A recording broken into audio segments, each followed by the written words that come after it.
Hey everybody, Christian West here. I'm glad that you tuned in to What Would You Do? Welcome to the series of videos where Joe and I ask each other critical questions from the executive protection industry. If you like what you see, click here, like and subscribe.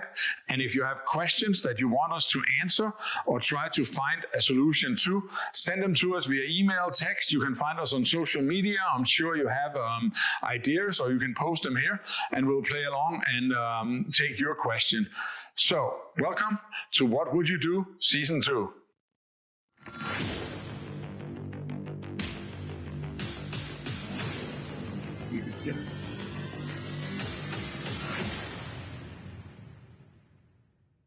All right, so here's a cool one. This is on Advance. So Okay. you're on an Advance, and let's say going down to a resort in Mexico with a family for a vacation. You're the Advance agent. So you want to do what an Advance agent does. What are some things to think about, in particular with the hotel, in particular with checking into the hotel? What would you do in that regard? Talk through it. Well, I think it's one of the key things that you really can prove your value as an advance agent is if you're able to check the principal and maybe even the people in the near entourage in ahead of time and actually have the keys ready for when you arrive at the hotel. And sometimes, to be honest, that can be hard, right?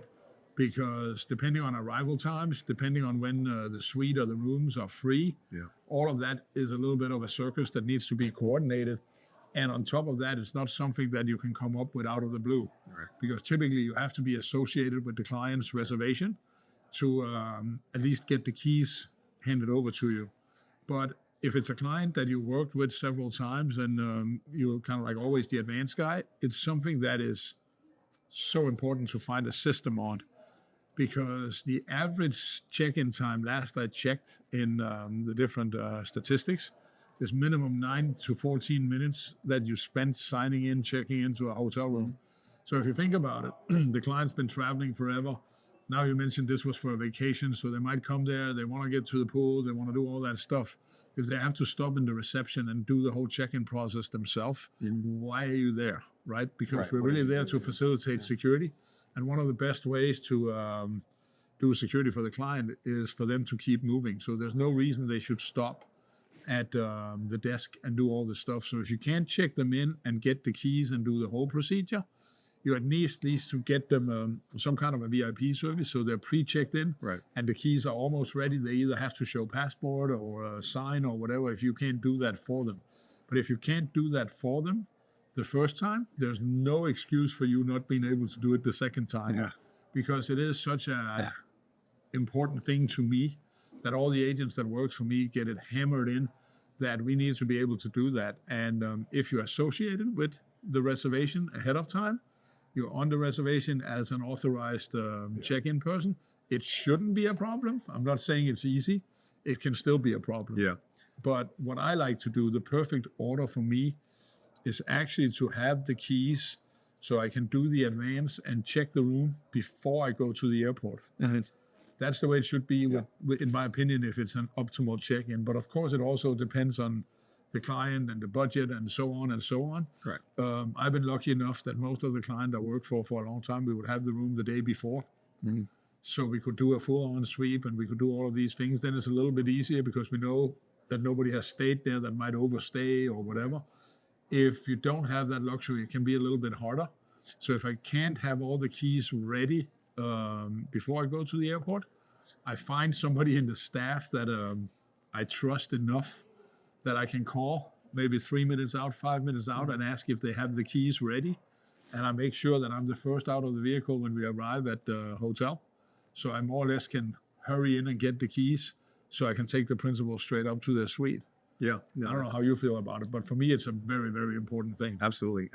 For the convenience, for the reducing exposure, all of that. The one thing he said was, it's not always easy, and that's with international trips.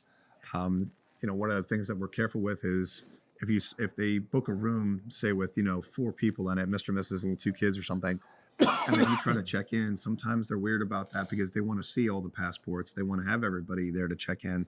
So that's one thing that we sometimes don't just want to be associated with the room. Sometimes we want to be the person that is actually reserving the room. Yeah. So that way we have that ability to drop a passport, check into the room, we're done. Yeah.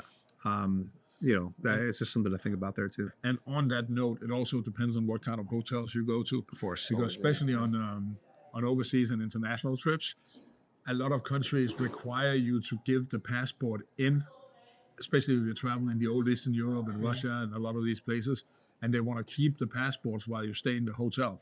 Right. You don't always have to do that. There's exceptions to it.